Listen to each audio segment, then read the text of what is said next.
everybody, welcome to Talkulture. Kid Cadet tonight once again. I mean, I feel like you're my new permanent co-host, essentially. He is the voice of Roadhog from Overwatch, the sensational Josh Petersdorf. What is up, Josh? What's up, kid? Good to be back. Good to be here on the Talk Culture program on Tuesdays, where we like to throw down and get down with the aggro crag. Throw back to you, Mo. I love that. Love it. Anyway, guys, we are so thrilled to welcome our guest for the show. He's the one and only Patrick Stone. Whoa! What's up, Patrick? What's up? Josh, kid, what's up? Man, we're so excited. This is very exciting for us. We've been definitely looking forward to this one. And I think just to kind of to start out, we wanted to know how was your show last night? Yeah. It was totally sick, man. It was like one of those things where we were the opening slot. So, you know, you're walking in and you're setting up and sound check's over and there's nobody in there. And you're like, oh, all right, I'm just going to mosey out onto the stage. And then it was full when we walked on stage. So that's always exciting. All of our friends, just recognizing so many faces. Matt Pinfield showed up to introduce us. So it was a really cool kind of a homecoming. It was our first hometown show in a long time. And it just feels good. You know, it was great. It was cool. Oh, amazing. Amazing. Good to hear. Feel good story, right? Finally back on the road a little bit nowadays. We're starting to sink back in. That's great news. Josh, I just want to be quiet for a little while and listen to you talk because that voice is like, you know. Absolutely. Oh, That's I read bedtime stories. It's do you do any like voiceovers for like villains and cartoons and stuff? It's only villains. It's only villains and pigs. I only sell really shady insurance to. I never do like, or once in a while I'll get like a Walt Disney Pictures brings to you a wild ride of a lifetime, a summer adventure with the boys from Budderside back again to tear through the night. Oh yeah. Or Star Wars, we'll do Palpatine, we'll do Michael Caine, we'll do, you know what I mean? He said, wait a minute. Yeah, it's begun. I mean, I'll get my blade now. If I need to go get it, it's over there. I have a dual. Sure. Well, we will definitely. You've been dared. Oh, there he goes. Oh, see you later. Okay, wait, hold on. I'm trying to get to my tattoos. Let's see. I got my little Death Star right What do you there. got? I got the Death Star. What? And then on my arm. Oh.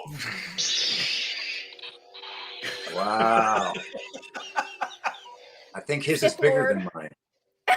Wow. It's not about the size of the saber. You have a Death Star tattoo. Will you marry me? What do you got?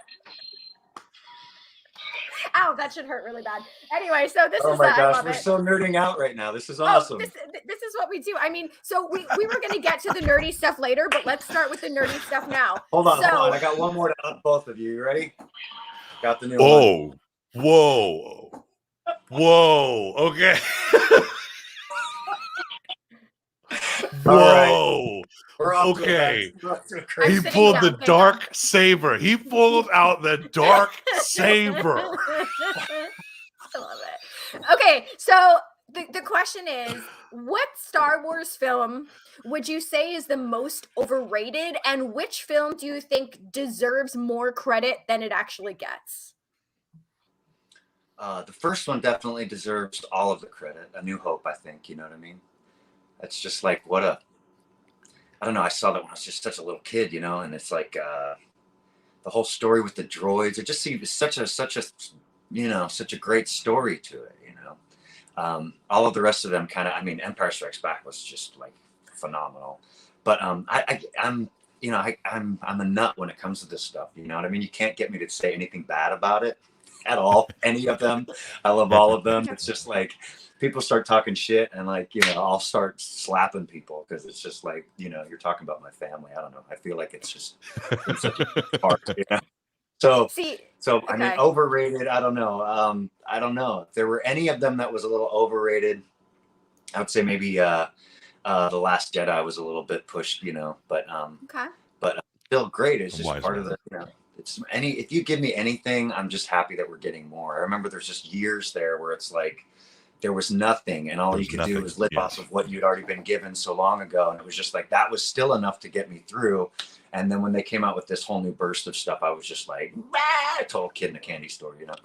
Right. And like, so I haven't had the chance to go yet. Because I know you're on the West Coast. I'm over in Miami, closer to the Orlando park, but I haven't had the chance yet to go to the new Star Wars ride. What is it called? Escape from I don't I know. love where this interview is gone already. Oh yeah, sorry. That's how we run on the show. This is why the show is amazing. This is what we do. Yeah, you know what's funny is so COVID hit and all that stuff, and they shut down California. California has to be the strictest state of all. So it's like I didn't get to go and do the Rise of Skywalker until I went to Florida to visit my brother. He lives in Florida. So I went out there and we went. It was like 15% capacity. They let us in. So it was like the lines were like 10 minutes long for every ride, and we got to finally do the Rise of Skywalker. Now, Rise of the Resistance, right? Rise of the and Resistance, it's half of the experience in that ride is kind of the queue, is waiting and getting up into it, isn't it? A little bit without spoilers for those who maybe haven't been on it. A lot of it is when you kind of at the atmospheric element too, when you're walking through these halls of a Star Destroyer, like what's about to happen to me? Yeah, you know? it's like I feel like I have to pee the whole time I'm in line. Are there bathrooms on the Star Destroyer? I don't know if that's like a thing, but okay. No, there's the new hotel. Yes. You know, they can just go right in their suits and then those things on their back. So convenient. So convenient. Seriously, where's my suit? But our friends over at Otaku Fest want to kind of know your view on the ever so controversial Jar Jar Binks. I love Jar Jar, and I love how they keep kind of expanding his character and like, you know, giving you hints that like maybe he was part of Crimson Dawn and that like maybe he's got underlying story behind him, some back trail motivation, some evil plot that's twisting, and like, you know, maybe we'll never find out, maybe we will, but I mean, you know, it's always cool how, you know, Lucas brings these these funny characters in, so it just kind of distracts you from like how serious it might get if you were watching like, say, a Star Trek movie, you know what I mean? Like it kind of keeps you laughing, you know, like Marvel. That's a good point. They do a really great job. It keeps it whimsical, right? Yeah, it keeps it whimsical and still warm, a little bit warm, even though it will be rough around the edges. That's a good point, you know, because it's true. Like you think about it, I always joke about how George Lucas he's like selling it. It's a children's story, you know, a bunch of a man's body being burned in a volcano, cut in half, and then it's like it's a children's tale about Trade Federation embargo disputes. You're like, okay, I enjoy it. Like, you had to throw in some elements to make it work for the kids, but I always thought of Jar Jar as I never hated him the way people hated him. I thought he was irritating, but I was like, man, I don't understand the vitriol behind this guy. Like, there's a couple clips on YouTube of people have re-edited a scene in The Phantom Menace when he falls over a waterfall, right, and he dies. And they're like, that's the end. He's never seen it yet. Like, I've never seen that. You've never seen it? No. Yeah, Jude, we'll have Jude try and look for that before the end of the episode, and we'll try and pull that footage for you. The death of Jar Jar Binks from the waterfall. Haters are gonna hate, you know what I mean? That was like the first time they had like an interaction with like a human being and like a CGI character, right?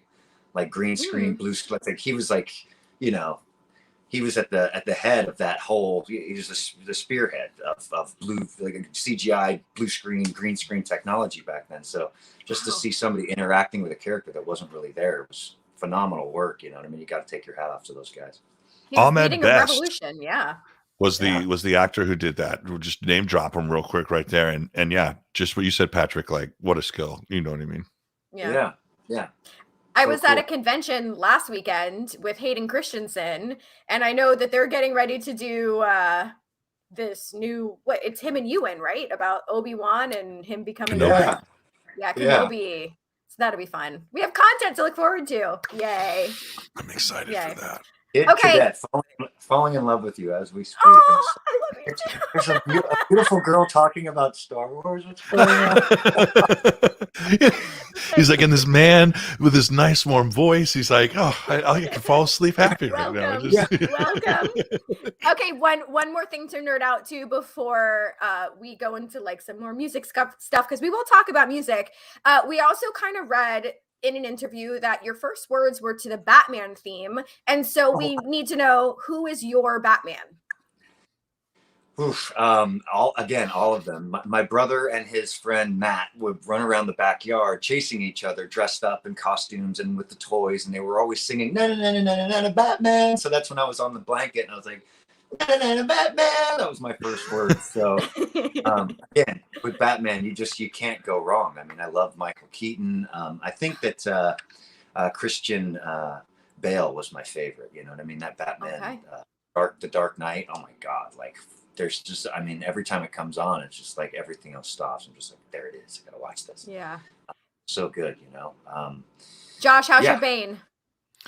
Terrible. Bane? It's not a good. It's not a good one. It's not a good Bane. Okay. And I've told you my Batman too is the I'm like a Val Kilmer guy. That was my Batman.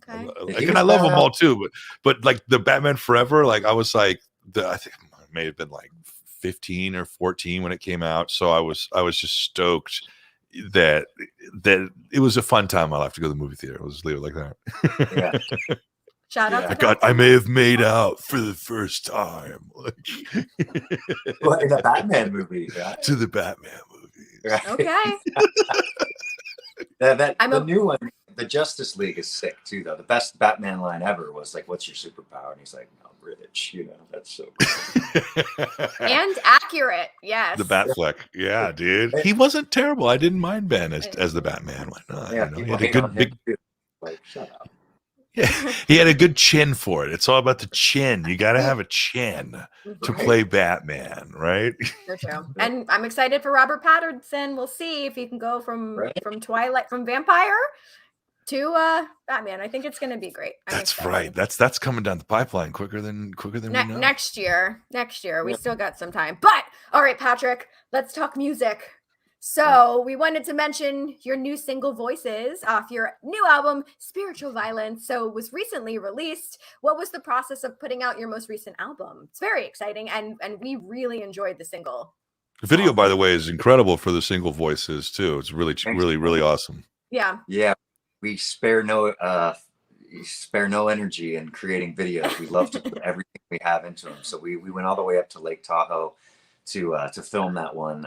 Tahoe, okay. Beautiful. Yeah, very cool. And then all of the special effects were done over in London. So again, it's like kind of like a worldwide joint effort. You know what I mean? We're beginning to really branch out and find the right people for projects. The Pardon Me video from Spiritual Violence was done by a guy over in Argentina. I think, yeah, right. Yeah, he's in Argentina. Great artist. He did the lyric video for Voices too, which is equally as phenomenal. It's kicking some ass on YouTube. So is the Voices video. Spiritual Violence we released back in March, and it was such a labor of love. It took so long to get it out because I really did a huge transformation with the band. I got all new band members. I found basically, you know, the band of my dreams. I finally got, you know. And it's been a long time coming, and you know, I've suffered through years and years of drug addiction, and I don't know if that really fed into some bad decisions, but like, you know, I've been like an ox climbing my way to the top inch by inch, and now I've really got a band that I think is worth the effort, you know, worth your time. They're just phenomenal musicians. So we had to dodge some legal hurdles to get over in order to get Spiritual Violence out, but we finally got that out in March, and now we're focused on all of this new material that I'm writing with the band. Everybody's 110%. Each member is writing just as much as the other guy. We've been working with this guy Matt Good out in Tempe, Arizona, and he's just phenomenal, man. He just did the Ice Nine Kills stuff, Asking Alexandria, Gemini Syndrome, all these are in the top 10 rock charts. So we've got a heavy mindset on like getting us to that place as well. So it's a whole new sound, a whole new vibe, and I'm just super excited about it. We're going to be slamming you with another new single, I think October 15th, and then another brand new video will follow for that song on October 29th, right before Halloween, and it's got a whole I don't want to give too much away, but I mean, we're just going to keep topping ourselves. Just watch. We just keep breaking our backs to give you more and more and better and better. So I hope you're excited for it and ready for it, and I hope you want to see it. That is so awesome. And one of the things I thought was really cool was like when I posted on my Instagram that I was, Josh and I were doing this interview with you today. I had so many people reach out to me, just like literally singing your praises. One of them, Maddie Riley, who's the bassist for Avril Lavigne, who he says he knows you from Whiskey, and also Ace Van Johnson from LA Guns, who I wanted him to join the stream today, but he couldn't jump on to surprise you. But just, so many people are like so excited for your band and what's to come, and Josh and I are equally excited. It's really cool.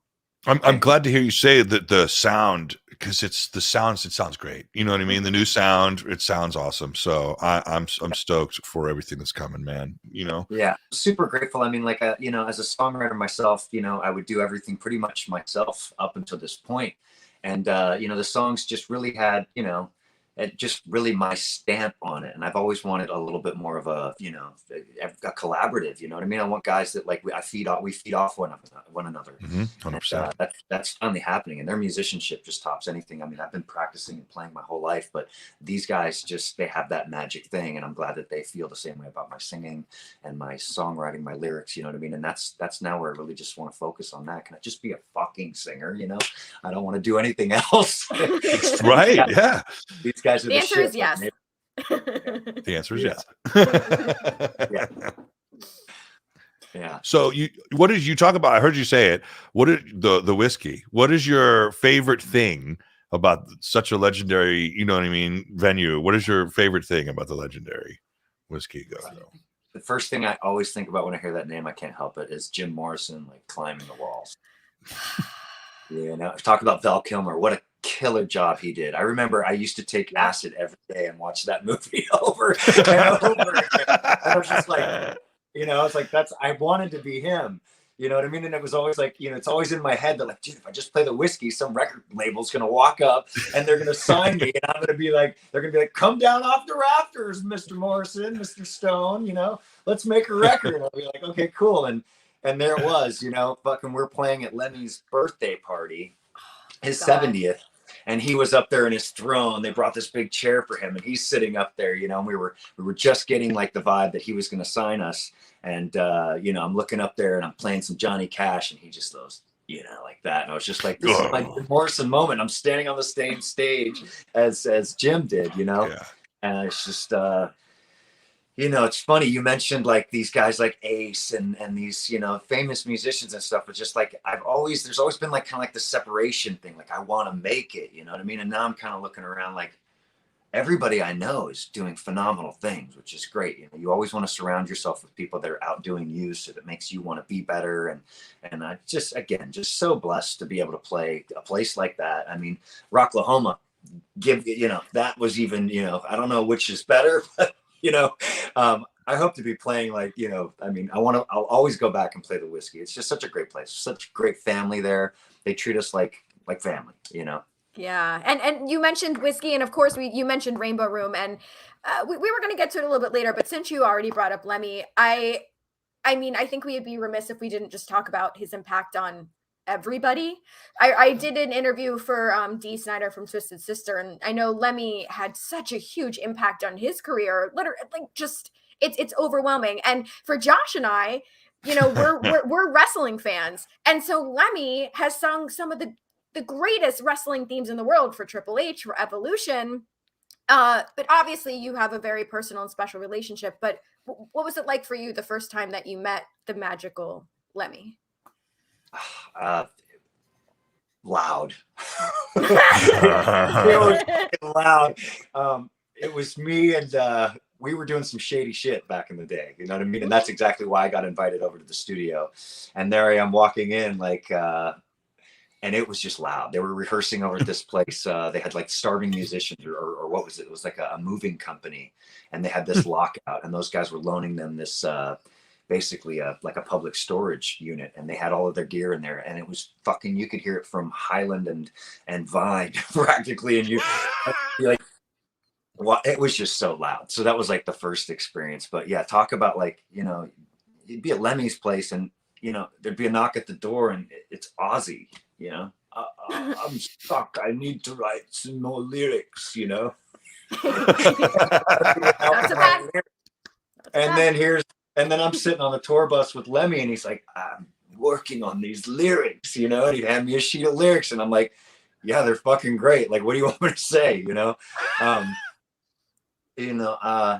just super magical. I'm so grateful. I mean, I just fell in love with the right person, really, at the time. This girl was just super tight with him. They were like best friends, and I started dating her, and then she kind of just, you know, wove me into the fabric, and yeah, what a cool part of the, I mean, a lot of chapters, but you know, a few chapters out of the book of my life, definitely dedicated to that. And every chapter will tie in, you know. It was kind of the coolest thing ever. It wasn't like one of these glitzy, you know what I mean? It's like, I don't know. It was just, I don't know. It's unreal. It's unreal. You mentioned that they were like rehearsing just like or just testing the gear rather in like a storage facility, you know. They were full blown rehearsal, but they had all of their own shit. So they just they just took over like this huge room. It wasn't even like it was like part of it was like a public storage place down on Santa Monica and like Highland. And it was what was the name of the damn moving company? It was like, oh man, it's this big truck that's been sitting there for years, but it was right behind there, and it was just this huge like hallway entrance to this place, and the reverb, you know, such a big place. It wasn't made for music, and it was just you know, loud. Yes. Wow. Yeah. Have you heard any of like the stuff that he's done for like the WWE? Have you heard any of his wrestling stuff? Yeah. So good. Yeah, I mean, like time to play the game. Oh. Time to play the game. You want to play it? And I know you can't take it. Try and run me down. He can't. He's fucking incredible. You know, amazing. Wow. Anyway, okay. Where can we circle back to, Josh? What do you think? Oh man, I mean, I'm wondering when Lemmy and the band would like prefer to record. Patrick, when do you prefer to record, like studio wise? Are you like a daytime guy, or are you like middle of the night guy? When are you guys recording? What time of the day? I love when the producer tells me what to do, to be honest with you. Perfect. You know, gives you I like that too. You have a schedule. You're like, I need to be productive at 6 o'clock. I'll be ready. Yeah, no, like this, the guy we just worked with, I love that he's pushing us to like do stuff that like we didn't even know we could do. You know what I mean? He pushes you beyond your limits, and it's a morning thing. You know, it's like where we get together probably 9-10 a.m. in the morning, and we go till the afternoon, and you know, it's like it's a work day. And once you're in there and the music starts, you know, when it's really good, you forget where you are, what time it is, and to be honest, you don't ever want to leave. You know what I mean? It starts feeling so cool, and it's just so.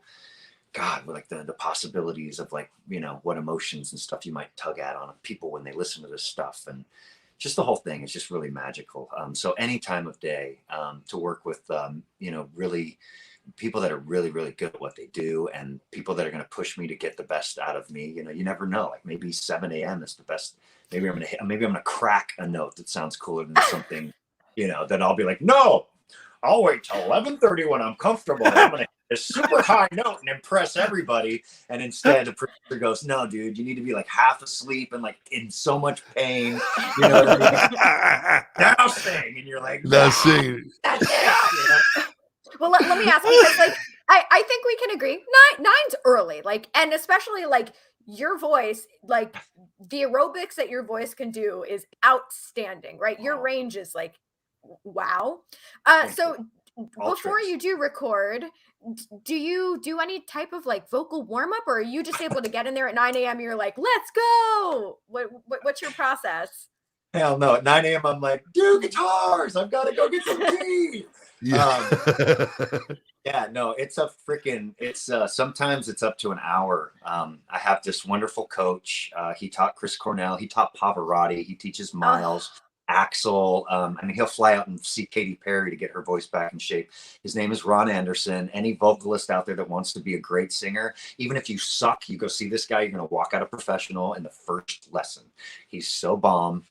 He's got this magic elixir that can really bring your swelling down in your throats. He's just got every trick. Is this the Korean or the Chinese one in the bottle? Yes. Yeah, I know. I forget the name of it. I know I'm very familiar with that stuff. I'm I'm intrigued. not going to give away his secret, but if Okay. you DM me, I might tell you where you can get it cheaper than he sells it. But no, but seriously, like without the elixir, he's magic. He just knows what the hell's going on. He knows where every muscle is in there. I had no idea there were muscles in there before.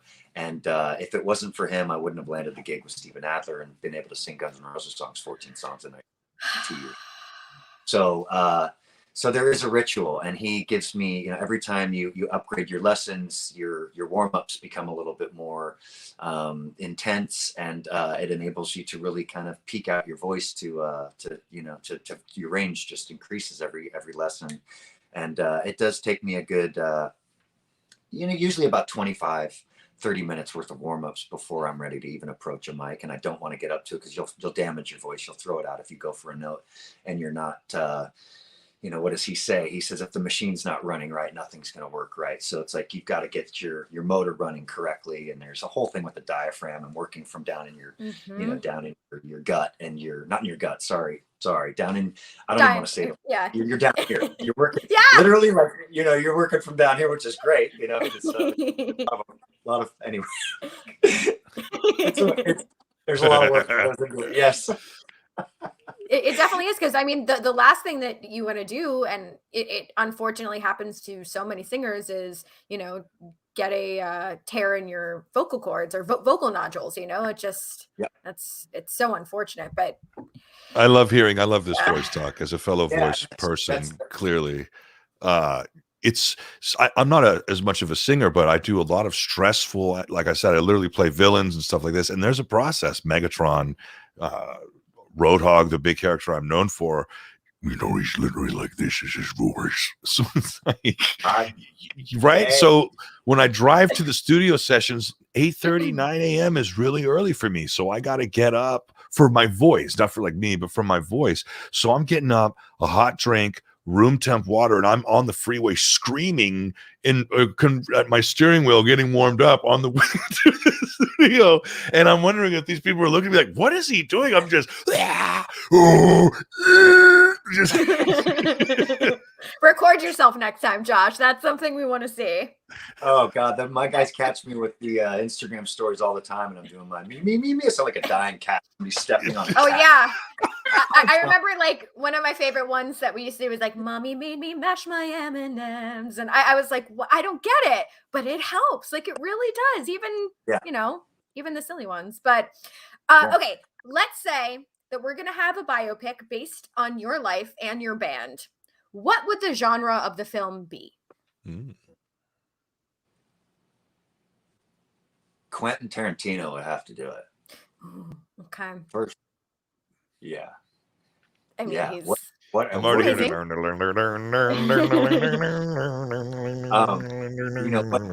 he'd have to, because it's just this collaboration of like madness and comedy and like seeing that side, like to have that perspective, you know what I mean? I think that's kind of what genre is he? Action, thriller? I don't know. He's considered like it's almost like Cinerama, like everything's filmed in spaghetti wide western? vision, spaghetti western meets old noir Hollywood, right? Like I don't know, retro. He's Quentin. He's Tarantino. It's his own genre, kind of in a sense, right? So 100%. Mixed with old like martial arts movies too, like you throw that in there too. There's a lot of martial arts. Exactly. I mean, there's all of that when it comes to like, I think that would be cool, and not afraid to like give it a like some kind of a, the way he titles things in the middle of like a cartoon, like an old Batman movie. You know what I mean? The bam or whatever he puts in there, like, and just like his spin, his whole like kind of, again, his perspective on just like. These sick stories that he tells, and there's murder and there's sex and there's comedy all just wrapped into one. It's so twisted, and I think that's, if you were to view our group thread, the band has a group thread together, and the comedy that goes back and forth, the sickness, and like just like we're not afraid to talk to each other and say what we really feel. It's haunting, it's horrific, and it's hilarious at the same time. You know what I mean? I wake up every day and there's, you know, there's like 100 messages, you know, that like if you leave your phone alone for an hour, we're back and forth 100 messages before you look at it. You know, you got to stay on top of it, and then you got to. You're behind all the inside jokes. Yeah. Yeah. Oh yeah. Sometimes one guy's going off about like this girl that just is like, you know, she's stalking him or something, and then the next second we're talking about, you know, just you know, whatever, the pandemic or whatever, and just our views on everything. It's just really twisted and demented, and the way it comes across is kind of funny. So Tarantino would have to be the guy, I think. Okay. Do you have a, I mean, okay, I always hate saying favorite because it's so hard to usually pick a favorite, but is there a Tarantino movie that if you're sitting down, you're like, this is the one I want to watch? Yeah, Pulp Fiction, probably. Yeah. Mm-hmm. Mm-hmm. Yeah. I mean, I watch all of them, you know, anytime I see it on screen, it's just like, oh, that's, you know, it's like it's just, if you're searching for something to watch, it's like, it's always going to be good. Yeah. Yeah. I think the hardest one to watch has got to be The Hateful Eight for me, because I like The Hateful Eight, but it's such a slow moving film compared to the other ones. It's so long, you know. I was watching that, maybe because I was watching it the other night. It's fresh in my mind. Yeah. Yeah. See, anything Christoph Waltz he's a genius. Yeah, Django was great too, right? Or what's the Inglourious Bastards too? It's just Inglourious Bastards. That's probably my favorite one. I had to like go through that between that and Once Upon a Time in Hollywood. Because I really love that one. Right. See, it's like there's just every one of them are great. Kind of Reservoir Dogs. The ear scene. Yeah. There you go. I know.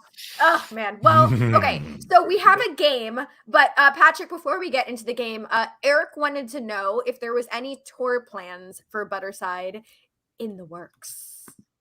In the works, definitely. COVID's definitely kind of put like a let's plan this really carefully kind of a vibe on everything.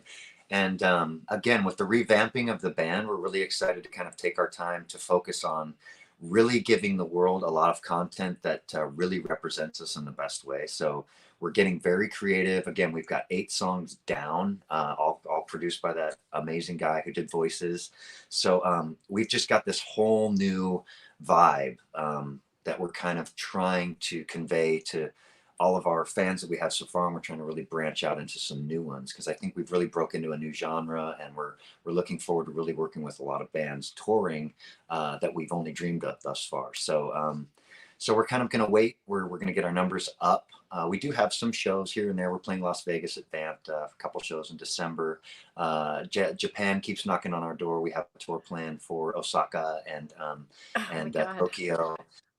Yeah, we met up with some people when we went out there to do the Zen video, to you know, and all that started that whole thing. So we're excited to do that. We do have an agent that's hitting the ground and getting us some festivals and stuff like that. But as far as like a 3-month run, which is what we really want, we're holding out for that, you know, that time when, you know, buyers and stuff, they're all looking at your numbers on Spotify and stuff like that now. We've really got a good connection with a lot of people that are putting us in front of the right people to get those numbers up, and they're starting to climb. So, you know, those numbers are going to help you get on better tours. So that's what we're looking forward to doing. Yeah.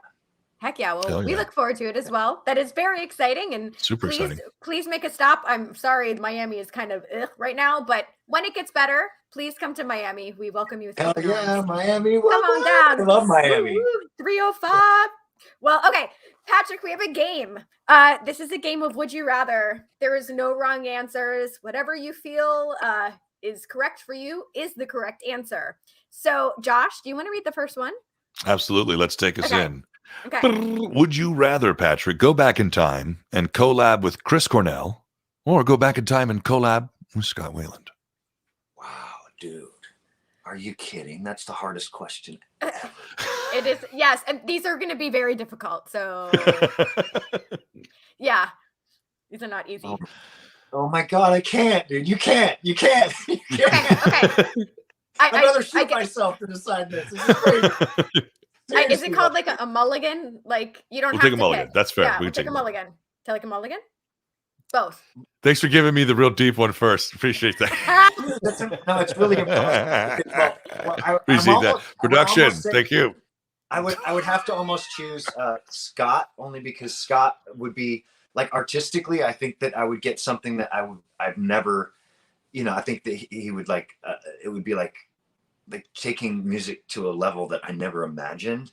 And working with Chris, I feel like it might be like, I would just feel totally bummed out that like his voice is so much better than mine.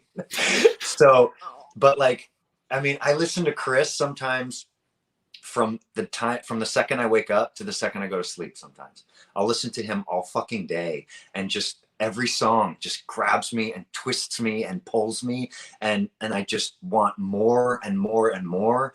And so it's like I would die to have that opportunity, and yet I cried all day, probably for a day and a half, when Scott died. He was just such a huge influence and one of my favorites again. But like his harmonies and the stuff he does with music is kind of like, I don't know, it's like it's kind of in a direction that like I haven't been, at the same time I've tried to be. But anyway, maybe I would pick Scott.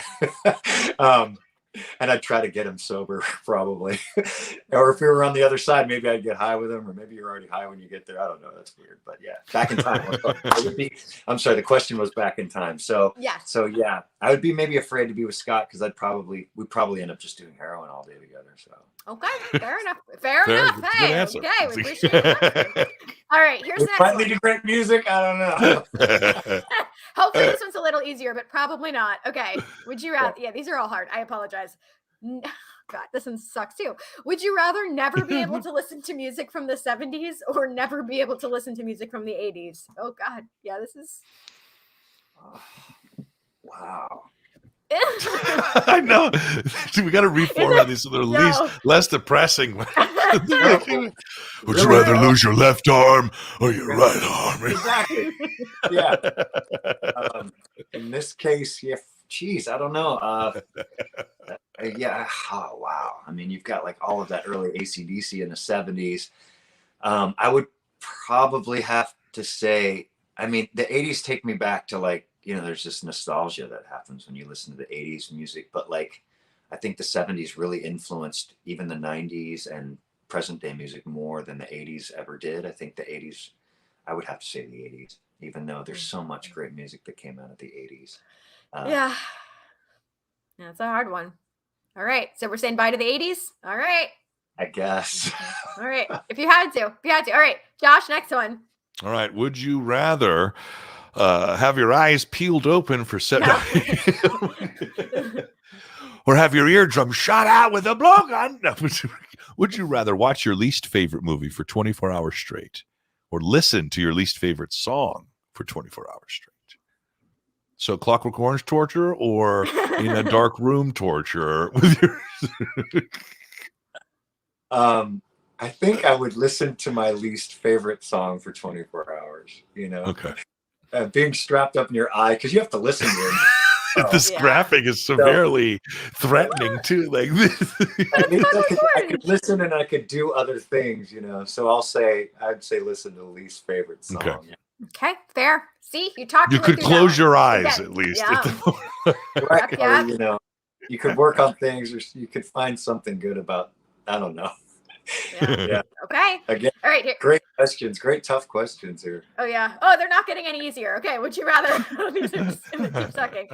Perform with the last band you paid to see live, or perform with the first band you ever saw live?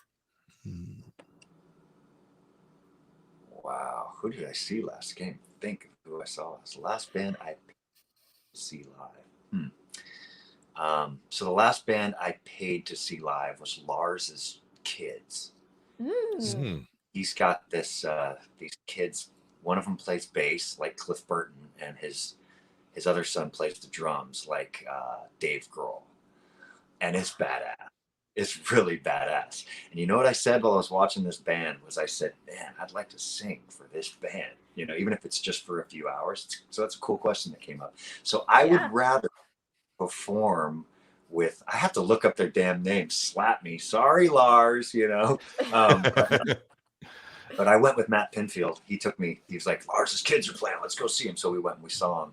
And I was like right up front. I watched him, and that's exactly what it is. Like Cliff Burton playing the bass, and it's like Dave Grohl's on the drums. It's just this high energy. And I thought to myself, man, I want to sing for these guys, just for, even if it's just a jam. So I think it would be them. My first band I ever paid to see live was the Steve Miller Band.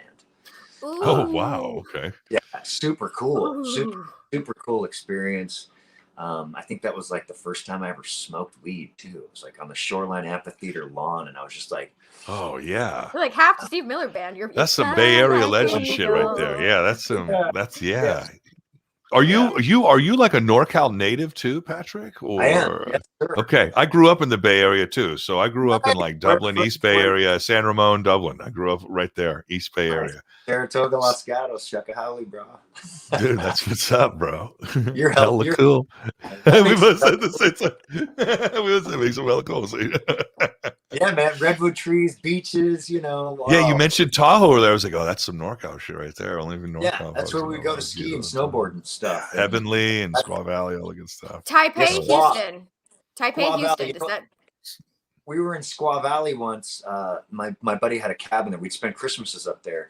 And Walt Disney had this whole, remember right next to Squaw Valley, there was all of this land that was like fenced off, owned by Walt Disney. And out in the middle of the field was this tiny little cabin. I mean, it was like a 1-bedroom cabin. And the windows were open, and it was Walt Disney's place where he would go to get away from it all. And you could look through the windows and you'd see the portraits that he was drawing of Mickey Mouse like through the windows. Super cool. That's incredible. Yeah. What a cool story. Oh. Yeah, that is awesome. Patrick, was the band called Taipei Houston? Someone's putting that in the chat. Yes. Okay. Yes. That's who it is. Right. Yes. There it is. Thank you, Jose. What a cool name. Taipei Houston. I love it. Yeah. It's almost as cool as the name is Budderside. So close. Almost. It's almost there. It's so close. All right, we got a couple more. We're gonna try to rapid fire so we can get you to where you need to be, Patrick. All right, next one, Josh. What you Okay, got? Patrick, if you had to switch careers, would you rather be a magician or a dog whisperer? Man, I don't know. Some people have told me I have that magician vibe, The magician hand? Okay. No, I would not want to be a magician. No. I love animals, so I would definitely want to be a dog whisperer. Yes. It was a hard no in the magic life. A hard no. Yeah. Unless you're like Chris Angel level, like, it's still, even that, like, I can't, no. I feel like, you could do, a magician is still at the end of the day full of shit. If you were a legit dog whisperer, you could help a lot of people. Right. And I love magicians. Yeah. I mean, yeah, dogs are awesome. So. They are better than people usually. All right, I think we got 2 more of these. These are tough. Okay. Would you rather, I'm so sorry, go back and be in person for Nirvana Unplugged, or go back and be in person for Live Aid? Oh, Live Aid for sure. Okay. Freddie Mercury, are you kidding? Yeah, the Mercury set would have been. I would get up on, if I was there, I would have gotten up on stage and just been like, I know. Wow. Okay. Yeah. And lastly, I think I know the answer to this. We'll end with this. This is a good one. No disrespect to Kurt. I mean, that's a tough one, but yeah, Live Aid for sure. You get a lot more, there's just, yeah. All right, last one, Josh, take it home. Last one. Would you rather spend a month living in the Old West or spend a month living on the Death Star? There it is again. I was going to ask you to bring it out again.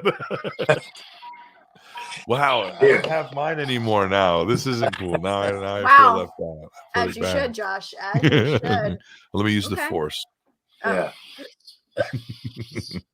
But okay, Death Star it is. Well, Death Star it is for sure. Good choice. Patrick, this has been so much fun. Thank you for nerding out and talking music with us. I mean, we really appreciate your time. This is my favorite interview ever. This was great. No, seriously, this is so cool. I'm going to share it everywhere, as much as I can. This was so much fun. You guys, if you haven't seen it, check it out. Budderside Voices, brand new single, brand new video out now on YouTube and all music platforms. You can stream it on Spotify and other platforms as well. Patrick, we can't thank you enough. Thank you so much for coming out to visit with us. Thank you. Let's meet up in person someday. Definitely. Yes, Love to. Yes. Love well, to. Before we let you go, we're going to go over our upcoming guests real quick because we know we got to let you go. So let's see what we got going on. So next week, we have Lee Ehrenberg from Pirates of the Caribbean and also Seinfeld, which I'm... Hello, puppet. Hello, puppet. The following Tuesday, we have Jonathan Magnum, who's from Let's Make a Deal and Whose Line Is It Anyway? And then we have a special bonus Thursday show with Brian O'Halloran. And the week after, we got some Power Rangers. So we got the Pink Power Ranger, Yellow Power Ranger. And then next month, we're ending it off with Bayside. So very excited. Yeah. Oh, cool. And Patrick will do this again sometime, hopefully. Oh, yeah. Hell yes. Let's do it. Hell yeah. Bring the dark saber. Yes. Well, thank you so much to everyone watching. Thank you to Patrick. And we will see you guys all next week. Be safe, everybody. Bye. These are not the droids you're looking for. I love